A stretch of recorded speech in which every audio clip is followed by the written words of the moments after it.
Bom, pessoal, é um prazer estar aqui, Conexão Avenue especialíssimo. Hoje temos convidado internacional para a gente, e aí por questão de agenda, né, a gente teve que gravar e também legendar. Sei que nem todo mundo tem a familiaridade ainda com a língua inglesa, então para facilitar e sempre com o objetivo e a missão, né, de dar acesso a veículos de investimento internacional e acesso ao mercado global e trazer o mercado global mais para perto do brasileiro, né? A gente está fazendo essa live super especial com uma das maiores gestoras de ETFs do mundo, especialmente voltados aí para tecnologia.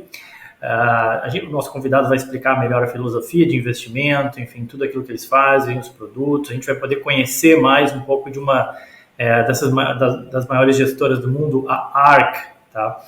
A ARK é uma gestora que ganhou fama, especialmente apostando e investindo no setor de tecnologia. Seu principal nome é o principal expoente, né, da empresa Kate Woods, ganhou relevância internacional.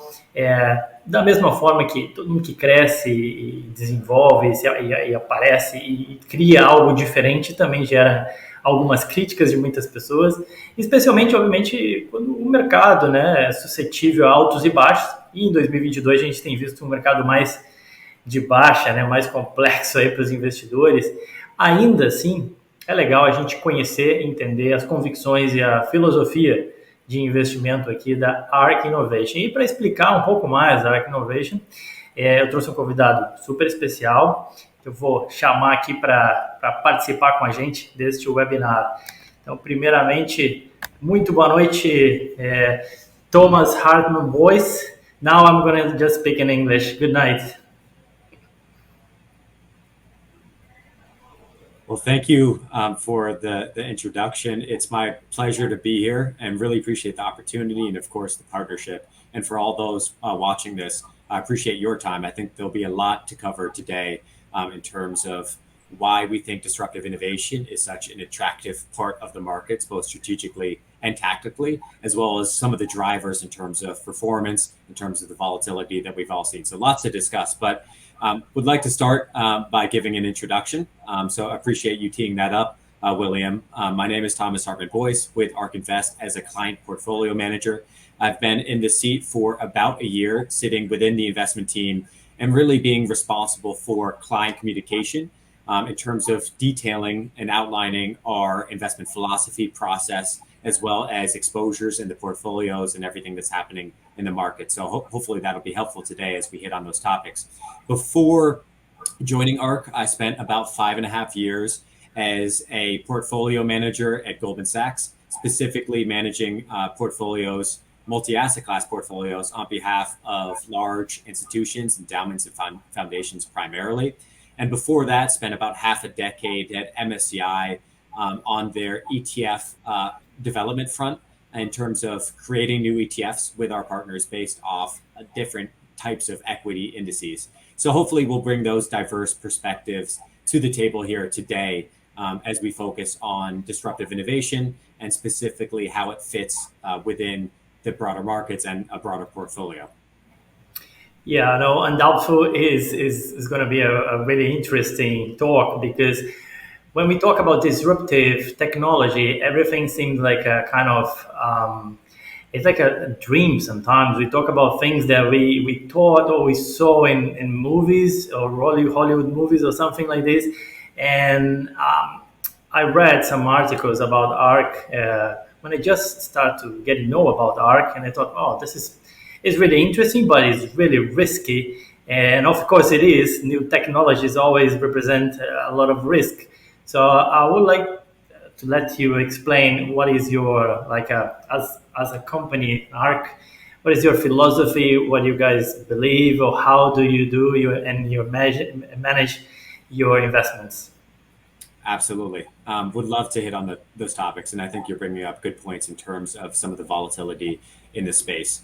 So maybe I can start by sharing my screen, because I think some of the prepared slides we have will help answer those questions. So I'll start with this slide right here, which is what we call why now. Why focus on this area? As you mentioned, you say there is volatility, and there certainly is. There's no There's no hiding that. And we'll dive into some of the stats here. But why focus on this part of the public equity markets? And I think this slide is, and this picture, this graph is often one we point to first, because you would have to go back, as you'll see on the page here, back to the early 1900s, late 1800s, to see a moment in time where there were converging innovation platforms that really changed the world as we know it. So those would be the telephone, the automobile, and electricity. Now, clearly those are all things we can't live without. It'd be very tough to have this kind of client meeting. I would have to take my horse and carriage and go over there and do it in person. But it was, clearly a huge shift in terms of the world, in terms of businesses, and of course of the investment opportunity. Fast forward to what we're seeing today, we're actually seeing 5 innovation platforms, and these are outlined on the page, and I'll dive through them shortly. But we're seeing these 5 platforms converge at the same time. And I think, to your point, many of the underlying technologies that make up these 5 innovation platforms are visible in terms of people's day-to-day lives as they're out looking from a consumer preference angle when it comes to businesses and how we interact, for example. So these innovations are in their prime time, meaning, and I'll get to this shortly, but meaning they are prime time in terms of their investability, in terms of the costs for these platforms really being driven downwards, which is something that we specifically look to model. But to give you an overall sense of the opportunity here, and again, why we're focused on it, if you think about these innovation platforms and companies that represent them today, it probably represents roughly $7 trillion in global assets.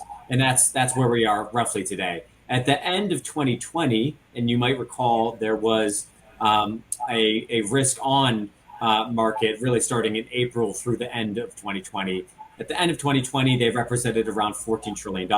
So clearly there's been a cut in the value for this space. But if we are to look at these technologies, model them, which of course we do, and in aggregate, look at the market size by 2030. So again, kind of keeping a medium to long-term time horizon here, we think the opportunity is roughly 200 trillion, or if not greater.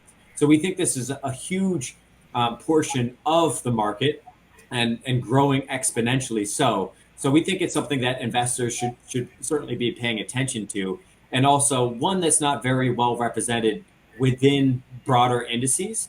ARK does not focus on benchmarks, does not focus on indices. We use our research first in terms of identifying opportunities, identifying stocks. And because there's such lack of representation of these different innovation platforms in portfolios, we think it's something that investors should really pay attention to. Okay, so just to see if I understood, like those 5, let's say, vectors, they drive all the funds that you guys created, isn't it? Like all the ETFs, they are like in one of those topics, isn't it? Exactly. So our flagship strategy, Disruptive Innovation, will touch on all 5 of those innovation platforms and invest in them in one way or another. The weight between those different 5 innovation platforms will shift based off the attractiveness that we're seeing in the markets, but all of our companies are associated with those 5 innovation platforms, and we break it down with underlying 14 technologies. Now, we have other more specialty products, whether it's focused on our fintech strategy or genomics, which we can dive into a little bit later, but those will focus on different innovation platforms within the 5. So genomics, for example, will focus on the genome sequencing, genome editing innovation platform, which might seem obvious, but it's worth pointing out. The fintech strategy will focus a little bit more on, for example, blockchain technology, including digital payments, for example, digital wallets. So there's different flavors in terms of these 5 innovation platforms, but the flagship strategy will look to allocate across them. No, very interesting. So I don't know if you want to dive in more, like our philosophy, or otherwise I'm gonna start to do some questions. But up to you, because I want you to give you time to explain. Sure. Maybe I'll dive into one more slide that I have prepared Sure. here. And this will help again, contextualize some of the remarks I'll make later. But let's take a quick look at this one, because, to your point earlier, sometimes these innovations can seem far-fetched, dreamlike, and I think that often is the case if you're too early. So when investing in technology, we want to make sure we're not investing too early. We want to make sure that these are attractive opportunity sets, that there's underlying companies that are attractive. And how we do that is by defining innovation platforms really through three criteria. One is having very steep cost curve declines, which is what I mentioned earlier. But what we do is we model the technologies and we use something called Wright's Law, which basically states for every cumulative doubling in units produced, and I'll give you some examples, you see a consistent percentage decline in the cost to produce those units. So an example would be electric vehicles. For every cumulative doubling of battery pack systems produced, which again are the heart of electric vehicles, you see the cost of electric vehicles decline at around 28%. And those steep cost curve declines are really important, because when you're decreasing the threshold of the price of a technology, you're really breaking into new use cases, new consumer bases. I'll use another example here for genome sequencing, the cost to read a human genome. Depending on the type of sequencing, you're seeing cost decline at either 30 rounding or 40%. And as you see those costs decline, it then becomes almost economically advantageous to get one's genome sequenced, because I'll give you an example here. The cost to sequence the first human genome took 13 years and cost $2.7 billion. Now we can do so in a couple of hours for about $500. And we think that's going to decrease over the time. And we think it's worth folks screening their genomes to get a sense of any mutations that they may have, any possibility for disease, for example, and catching those things as soon as you can. So again, we need to see cost curve declines, which is what we see for the 5 innovation platforms that we invested. Quickly, the 2 others, we need to see cross-sector ramifications, meaning we're not focused on a single sector, whether it's one of the 11 GIC sectors, for example. We're looking for innovation platforms that will affect all of them in one form or another. And third, as the word platform would entail, we're looking for launching pads for underlying technology. So with battery pack systems, the obvious example would have been electric vehicles, but you can think of things like drone delivery and other applications. So again, we're looking for innovation platforms that are investable based off these criteria, where you see kind of explosive growth and exponential growth opportunities. No, really interesting. Just doing a resume like em português. Então, pessoal, só para o que eu achei interessante, que eu acho que vale aqui chamar a atenção, são esses 3 fatores que eles olham, né, na hora de definir quais tecnologias investirem, né? Ou seja, você não investir numa tecnologia que ela ainda é muito inicial. E aí ele citou o exemplo ali do genoma, né? Que foram gastos alguns bilhões de dólares para o primeiro sequenciamento de genoma, e hoje você já consegue fazer isso em poucas horas e $500. Então, a partir do momento que você começa a entrar num momento de redução da curva de custos, né, e escalabilidade, é que se torna interessante, segundo ele, você investir em algumas tecnologias.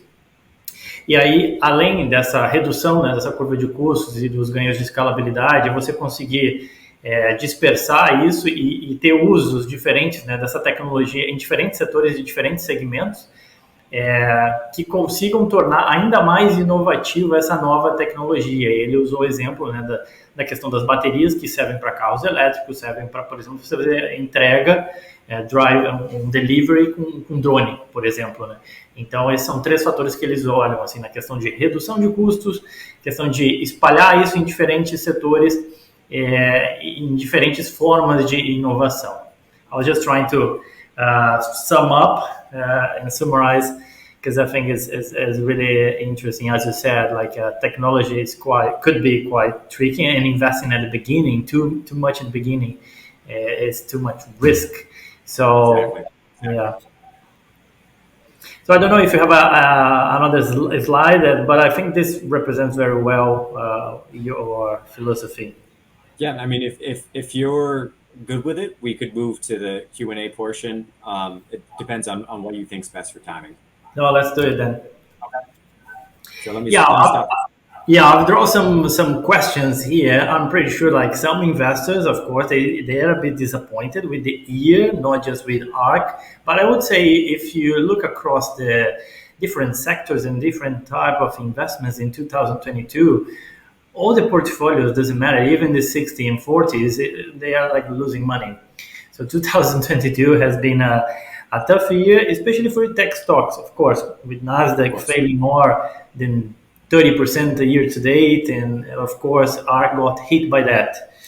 And then one of the reasons that we assume for this underperform is the rise in interest rates. We haven't seen like a sticky inflation that cause or create the idea that Fed's not going to stop soon with the highs in interest rates. So how do you guys see this event or this factor looking ahead, the news of possible recession that could hurt the growth perspective of different companies? And what is the scenario you guys are working with, especially because your philosophy and your type of investing in technology has been volatile and has been hit by all these factors? Yes. So I think you are starting with the right question because you bring up the macro. And the macro, in terms of inflation and interest rates, which I'll dive into, have been what has really driven a market performance, especially for our type of companies. So I'll provide a little bit of context here and kind of map out what we've seen. So really, maybe I'll rewind the clock back to April of 2020 to give, again, a little bit of historical context here, where you saw, obviously, coronavirus and its initial kind of outbreak affect the markets, affect the world as we knew it. And you saw this very quick V-shaped recovery where technology stocks, and in particular, disruptive innovation, really outperformed because our mantra here, so you'll hear us say this frequently, is that innovation solves problems. And that's precisely what we saw happen. You saw companies like Zoom, for example, step in terms of video communication systems and keeping kind of businesses afloat in terms of the ability to conduct business efficiently. You saw, I mentioned gene sequencing, William. We were able to sequence the virus relatively quickly, and that led to vaccine rollouts, which of course, from a logistical standpoint, is involved. But the ability to sequence the virus quickly was incredibly helpful in terms of the development of vaccines. So you saw innovation solve problems, and as a result, you really saw innovation-related stocks and some of our funds outperform the markets. And you saw this through February of 2021. And the reason why, again, I give this backdrop is because around this time, you saw investors really start to focus on value-leaning companies as they thought economies would reopen. So you saw the shift from growth to value. And then roughly halfway through the year, you really saw inflation start to scare folks, and relating to inflation, the potential for higher interest rates. Now, hindsight is 2020, but where we are today, clearly inflation has dragged on longer than most folks would anticipate, including ourselves. And the Fed has been more hawkish than we've anticipated. And I think if you, again, were to look back to maybe where we were in early 2021, the Fed has moved faster and been more hawkish than most investors would have anticipated. Now, inflation and interest rates have been precisely what has hit the market.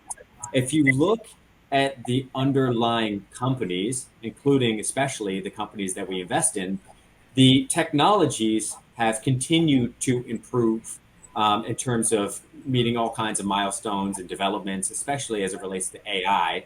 The companies themselves are actually much better positioned than they were pre-pandemic. But again, the macro has really hurt the stock prices disproportionately. Now, the first question will probably be, well, why has that been the case? Why has inflation and interest rates hurt your type of investments the most? And it's a little bit ironic because we're talking about those cost curve declines, and the types of companies that we invest in are effectively the most deflationary in nature, right? Tech tends to be deflationary, but inflation has hurt these companies. And why is that the case?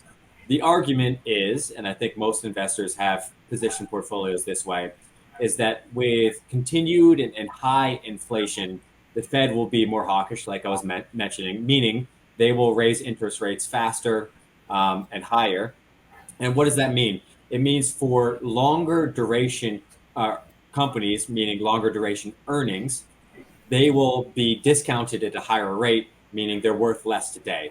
So that's the mathematics in terms of how these companies have been hurt. But again, if you look at the underlying companies themselves, and I can provide some examples here, but they are in really good position. So effectively, you have the macro making these underlying companies very attractive because they continue to grow. Revenue growth over the last couple of years has been very high, anywhere from kind of 60 to 80%, 60% last year. Despite this narrative, revenue growth for our companies was around 60%. So it's a really interesting period of time.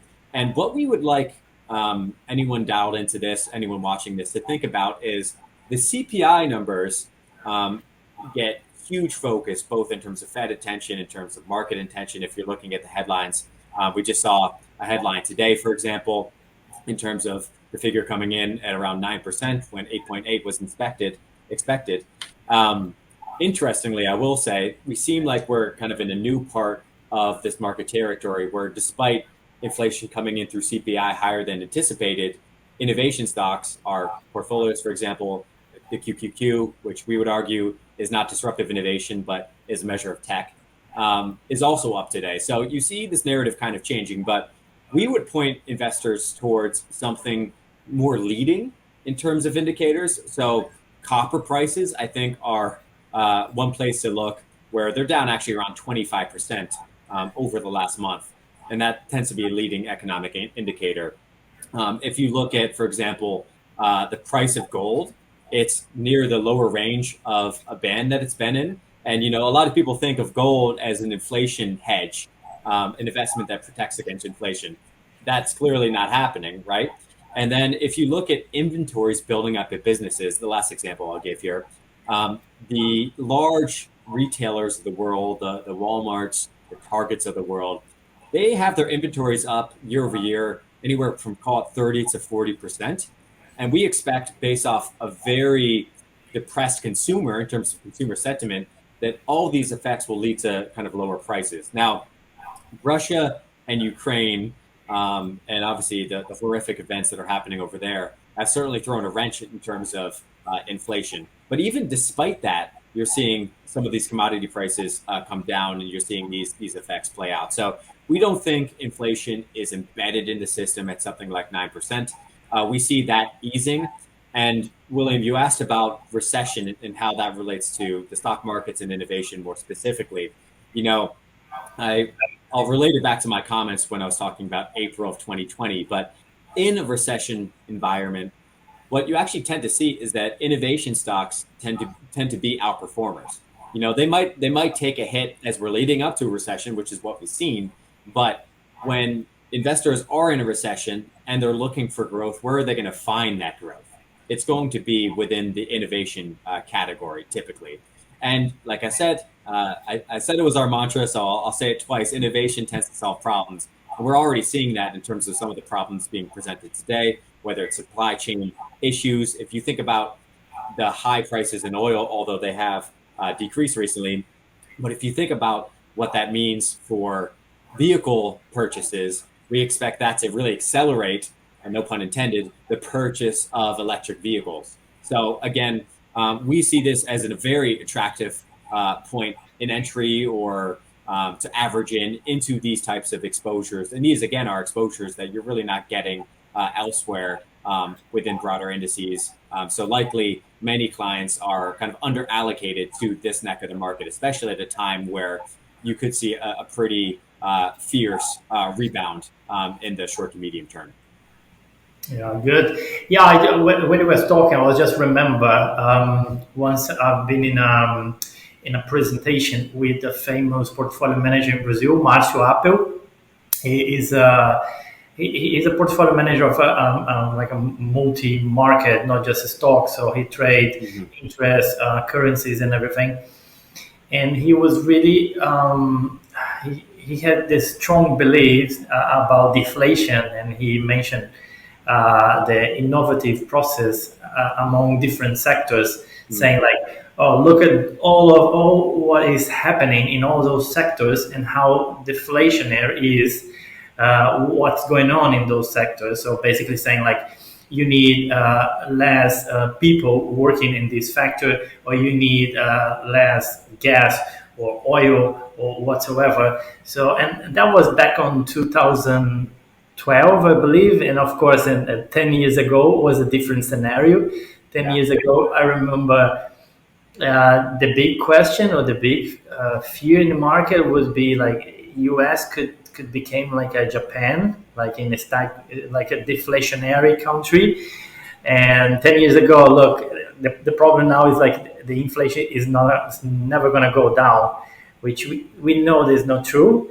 And the market it's quite crazy, always like putting everything in perpetuity, like saying like, well, we're never going to have inflation anymore. Now we're never going to get rid of this inflation. So it's quite tricky. Yeah, it's easy to draw emotion into investing when you feel like, oh, we're going to be in this forever. But I think I think you're right.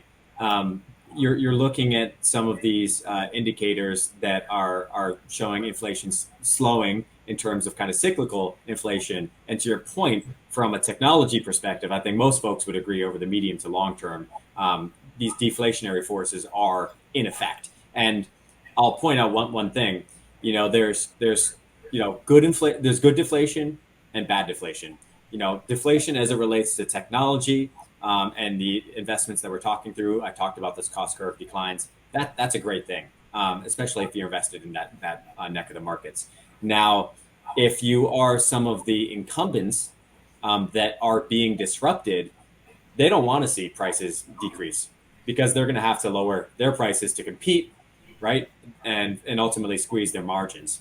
I'll give you one example here. So a company like Tesla, and this will give you an example of cost curve declines. A few years back, not that long ago, it cost them about $84,000 for every incremental unit created in terms of this would be a Model 3, $84,000. Where they're at today is closer to $7,700. That's through scale. It's through the decreasing prices that I mentioned of battery pack systems. And what does that mean? Eventually, and we think we're already there if you include the total economical costs of car ownership, whether it's gas, maintenance, etc. But when you see sticker price parity, it's only going to increase purchases, right? So we see those kind of deflationary forces very much in effect. And what does that mean for companies that are traditional auto manufacturers that have been too slow to move into the space? They're going to have to compete, lower prices. So again, deflation is both a good and a bad thing. In our view, you want to be invested in the companies that will do well in that scenario. Good. Going forward, in this like tough environment, how ARK did react to? I don't know if you guys kind of trade or you just doing like more like a position. I know that technology takes a while, like the curve of investing probably takes some few years. But what have you guys done this year so far? Like have you in terms of like trading or change positions? Yes, great question. I think a lot of investors think about ETFs and they think passive because, a very, very large portion of the ETF market is passive. Now, we obviously have a suite of ETFs and the vast majority of them, the ones that we're discussing today, are active. And because they're active, when we think there's real benefits to being active in disruptive innovation, but because we're active, we're able to trade and take advantage of this kind of market volatility. So let me give you a sense of what we've done. And again, stepping back 2 years, I mentioned we had this explosive performance. And to give you a sense, our disruptive innovation strategy was up from the trough of COVID to the peak in February of 2021 was up over 350%. So it gives you a sense of the kind of market that we're in over that time frame. Now, during that time frame, what we sought to do was diversify the number of names and the exposures in our portfolio. So we ended up going up to using our flagship strategy to around 57 names in the portfolio. And that included some kind of names that are a little bit lower beta, that are certainly innovation oriented, and we can use those proceeds to reallocate to our highest conviction ideas. And that's precisely what we did. So when you saw the markets turn in February of last year, we began to consolidate the portfolio into our highest conviction names and by exiting positions. So to give you a sense, we were at roughly 43 names at the end of 2021, and now we're down to 35 or so, again, in our flagship strategy. And that's by concentrating very intentionally towards these highest conviction names. And being active, and importantly, I didn't stress this enough earlier, having this kind of medium to long-term time horizon, because we think you need to be committed to the space in order to see these winners take share in their markets. We were able to allocate to names that were beaten down from the macro, like I was mentioning before, but whose businesses have held up well. So that's, you know, in summary, that's what we've been doing and what we do every kind of expansion and contraction market. And that has consistently added alpha in terms of how we manage portfolios. And again, stressing the importance of active here. Disruptive innovation moves quickly. It's very quick. It's very controversial. A lot of new data points are coming, and you need to be active and use, you know, principle-based research in terms of identifying these opportunities and investing in them. And that's precisely what we do. So that's what we've done. There have been a few circumstances over the last 18 months or so where we lost conviction in a couple of names beyond the macro, right? Certain developments at companies, and we will certainly trim those names or fully exit those names if the longer term thesis for those stocks has decreased. And we've done that in a few names. But overall, we feel, you know, highly confident in terms of how the portfolio is positioned today in terms of its consolidation. The consolidation phase has definitely lasted longer than we anticipated based off inflation being very stubborn, including, again, the catalyst of Russia-Ukraine. But again, we think we're well positioned for the next stage of growth and the next rebound. Good. Yeah, this is a really important point there. I think it can't be missed in the subtitle. So just to make sure that people understood, like ARK has this different approach to the ETFs. So they don't invest like passively. So they don't follow just an index. So they trade actively. That doesn't mean that they are trading every day, but there is a portfolio manager. There is a team doing their own research and doing their own investment decisions to make sure and try to take advantage. Of course, following the policy of each ETF that they have in the market, but trying to take advantage of the market is not just like an index. So it's a different characteristic from ARK to another kind of ETF that we see in the market. Some ETFs, they are just like passively investing, so they just follow an index. So that's a major difference with ARK. And could I add one comment there, because you brought up a very important point. You know, what you would have witnessed last year when innovation began selling off is that many fund managers seek kind of refuge in the benchmarks, because those are benchmarks that often they're measured against if they're kind of benchmark aware. We are not, right? We, again, use our research. But that's one of the reasons why you saw innovation sell off, because the names that we invest in are hardly in any broad indices. So to give you a sense, the overlap between something like the tech exposure and the S&P 500 and our flagship strategy is zero, which I think would surprise a lot of people. And in terms of overlap of something like the Nasdaq 100, there's really only two names. It's Tesla and Zoom. So a lot of folks think of that as a tech index, but we think there's lots of disruption within that index that is going to happen, whether it's railway, brick or mortar. So again, my point here is that as the markets were drawing down, people were retreating back to their benchmarks, and that was causing this decline, or one of the causes for this decline in prices of our types of companies. And that's, again, why it makes sense to be active, right? Because it gives you buying opportunities to scoop those names up at a discount. Great. Well, next question. We have around more than 7,000 clients among all the clients that we have in Avenue. I just have done some research with the operations team just to know in which ETFs most of the clients invest. So we have roughly more than 7,000 clients that invest in one of your ETFs. And the three most common names in the portfolios that we observe is the ARK Innovation. I think it's the main ETF. So it's the main ETF. And then there is also two specific ones, which is the ARKG, the ARK Genomic Revolution, and the FinTech Spectrum. And I saw that the FinTech Spectrum has been, of course, hit as the whole technology spectrum, but specifically FinTechs this year has been really hit by the scenario. Can you give us any thoughts of then about specific those three ones? Sure. So I'm happy to give some thoughts there.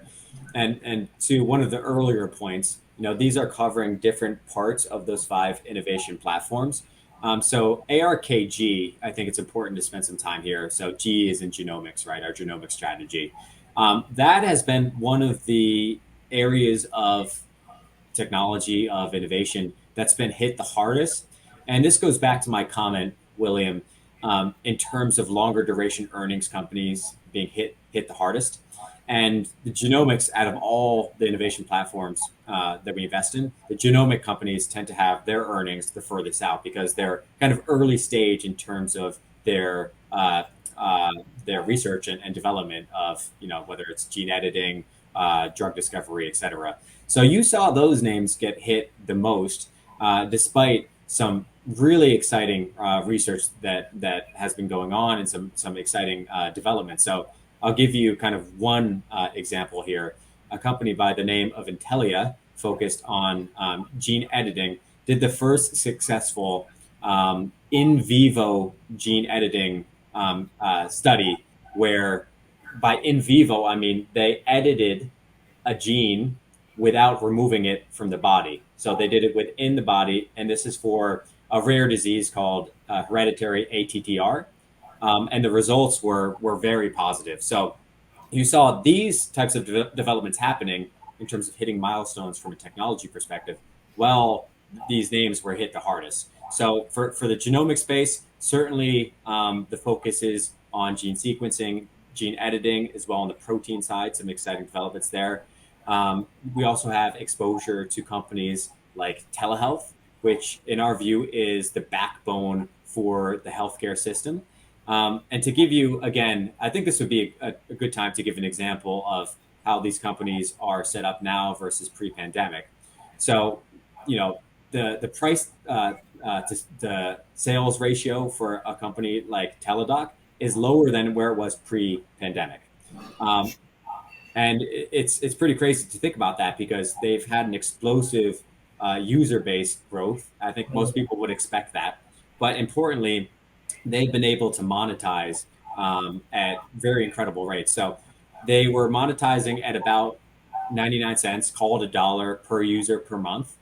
And back pre-pandemic, end of 2019. And they were able to take that to around $2.60. So, a pretty meaningful increase by the end of 2021.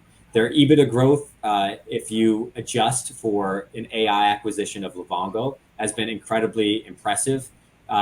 Their users, in terms of them using multi-products within Teladoc, is very impressive. So that's a name, for example, that's been beaten down, one of the highest conviction ideas in the genomics portfolio, really due to this macro. And we've been scooping that name up as an example. So again, the genomics fund will focus on that area. And if you are to think about purely the human impact from innovation, I think there's no better example than genomics in terms of the positive aspects that could have on humanity. So that's one.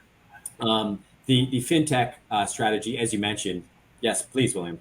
No, let me just interrupt you because this is a thought that I share with you. I've been talking to some clients and some financial advisors saying something that seems really simple and obvious, but just saying like if we think that technology is gonna keep growing, I think it's kind of like a really generic thing to say. Like everybody think that okay, we're gonna keep seeing like technology going further and further.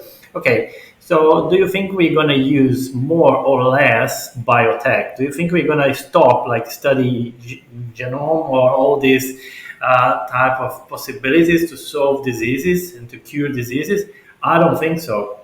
And if you look like big companies like a Novo Nordisk, I have the opportunity to visit in Denmark, or other companies, they are spending like billions of dollars in new studies, like you said, like trying to make this more cost effective or to cure some disease or whatever. So if that's the true, would you say like in 2, 3, 5 years, we're gonna have like a more developments or less? Probably more. So then how would the sector react to that? It's probably like some companies they're gonna serve these, like they're gonna grow and they're gonna create something like Moderna just have done with the COVID vaccine. Right. Moderna was basically like a company that they were just studying things. They didn't produce anything, and all of a sudden it's a company that became like a billion worth a billion. So it's really basic and really simple thought. But if you think about like it seems pretty obvious. Like they're gonna keep growing. I don't know what will be the names. Yeah, I think there's no question in terms of the growth of the sector, if you want to call it that, or the innovation platform. We expect it to definitely grow. So when I mentioned the 7 trillion to 200 trillion, genomics is certainly a big component of that, regardless of where you are in terms of different parts of that genomics bucket. Now, a few thoughts pop into mind here. For genomics companies, you mentioned R&D spend. A lot of time companies from traditional analysts, because they're so short term in terms of their investment view, they're looking kind of 1 month, 3 quarters out. They want companies to be spending less on R&D because it'll increase their net profits. We don't agree with that. Certain times, of course, you have to take your foot off the gas a little bit and focus on kind of clear revenue opportunities for tough periods. So maybe we're kind of in that period now. But generally speaking, you want these companies to be putting money in R&D because these are winner take most markets, right?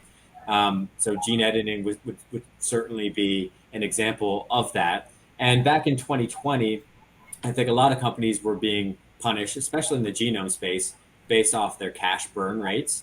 So one thing we do keep a close eye on is the cash portfolios that these companies have to make sure their cash burn rates aren't too high. We want them to be spending on R&D, but we want them to be sustainable. So that's one thing we focus on. I think many people would be surprised if you were to look at the cash burn rates for names in our portfolios, especially the genome companies. They tend to have at a minimum kind of two years of cash available based off their cash spending, and they can of course lower that spending. So I think you're right. The opportunity is expanding, and we're looking for companies that are winner take most. And importantly, we want to make sure that technology is not slowing down. They're hitting these milestones, and like I mentioned with Intelia, they definitely are. Great. So, and then you said about the fintech, which is also has been hate by all of not just like interest rates, but all this skepticism about not blockchain. I would say is more like a relate to the Bitcoin and the cryptocurrencies, but also, of course, it brought attention to the blockchain and all. Sure. Yeah, definitely some thoughts there. So within our fintech portfolio, you're going to see exposure to digital payment companies. A company like Block, formerly Square, is a good example that has both the seller ecosystem and the consumer ecosystem via Cash App, for example. So we're identifying companies like that because we think digital payments is the equivalent of having a bank, like a commercial bank, in your wallet, right? Or sorry, in your pocket via smartphone. And the ability to acquire users very cheaply relative to a bank is something that we think is incredibly important. So that's an area that we're very bullish on. And relating to crypto, which there's certainly kind of indirect or direct exposure depending on which portfolio you're looking at. Crypto has been an interesting. It's had an interesting couple of months, and there's clearly been some unsustainable actors that have been shaken out. Whether it's kind of algorithmic stable coins, which as we researched it more, increasingly thought it was a dangerous place to be in. We were not in that space. And you see some other firms that were either over levered or kind of improperly managing their risks take a hit. And that's really caused contagion within the crypto markets. There still could be continued volatility in the space as some of those players shake out. We think that if you think of the use of blockchain technology, you're really seeing kind of three different revolutions that we seek to identify, model, and then ultimately invest in one way or another. So one is kind of the money revolution.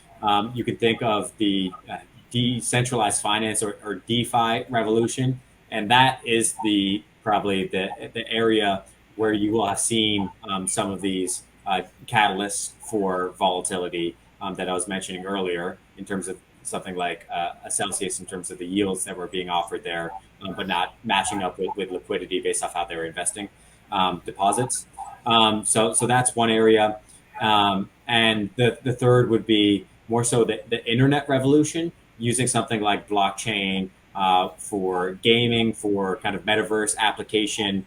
And we think there's kind of a huge market there if you look at the amount of leisurely hours transitioning from the physical to kind of the digital realm. So fintech will encapsulate some of those investment themes and that neck of technology in a very targeted way. And last comment for this particular question is that I mentioned earlier, but ARKK, or the innovation ETF, our innovation strategy, will be invested in our highest conviction ideas, again, pulling from these different portfolios. So you'll see an overlap, but it's we call it kind of slim real estate in terms of making it to the innovation ETF.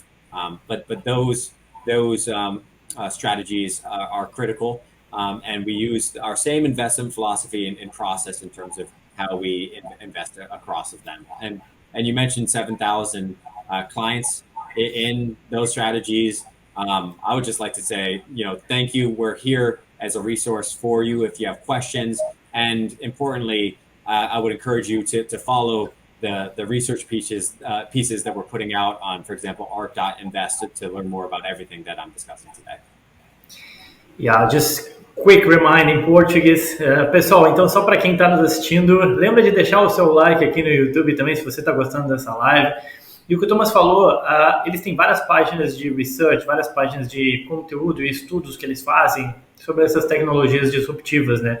Esse tem sido um ano difícil, onde eles concentraram posições em cases que eles têm mais convicção, que eles gostam mais.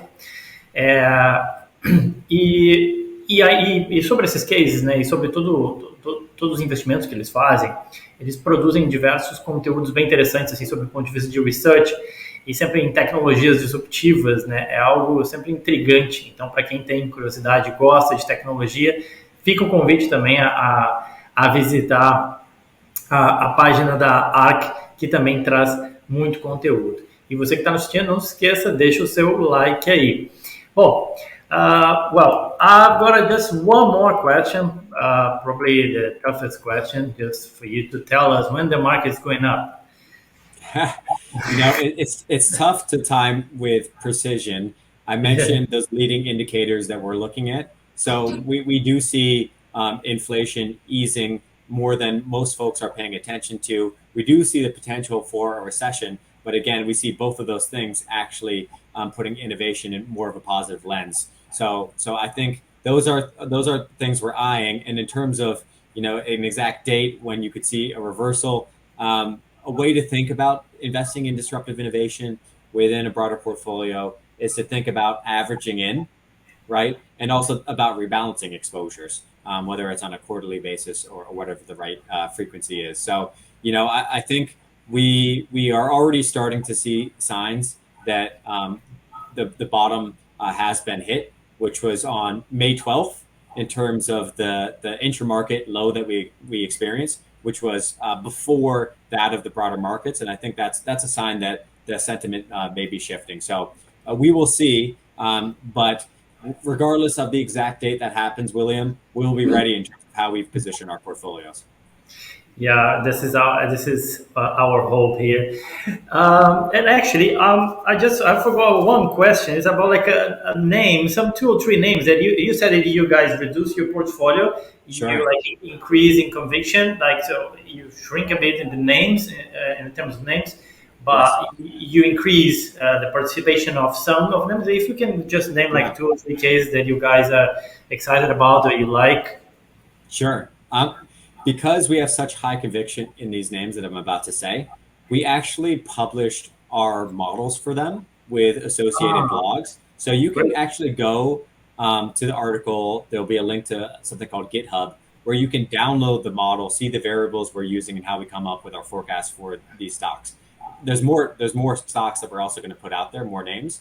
But they are, as of now, Tesla, Zoom, and just very recently we put out Roku.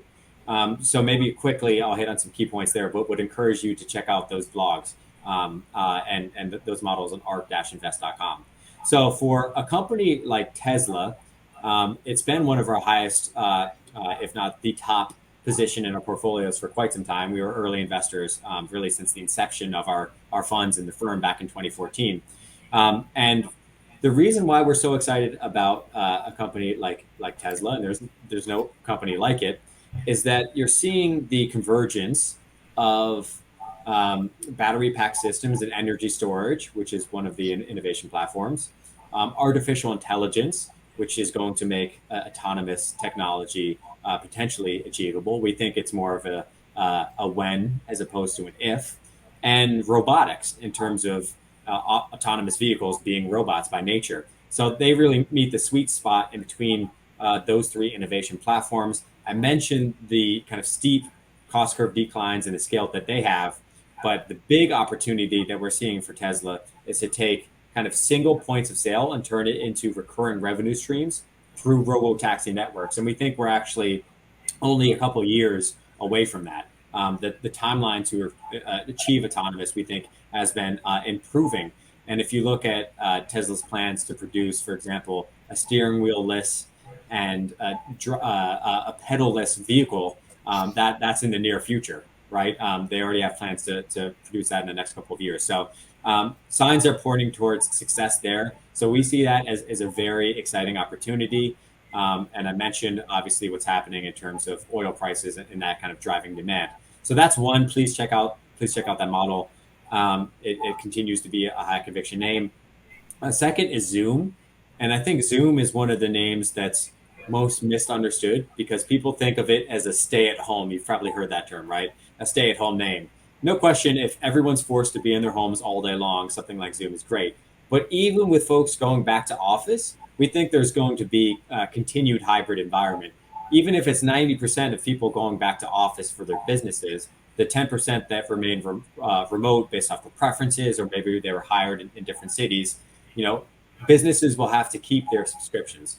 We're moving into kind of a new paradigm in terms of the work and business environment. And we think Zoom is going to be the biggest beneficiary of that new environment, given that they're top quality in terms of their software, in terms of their video communication.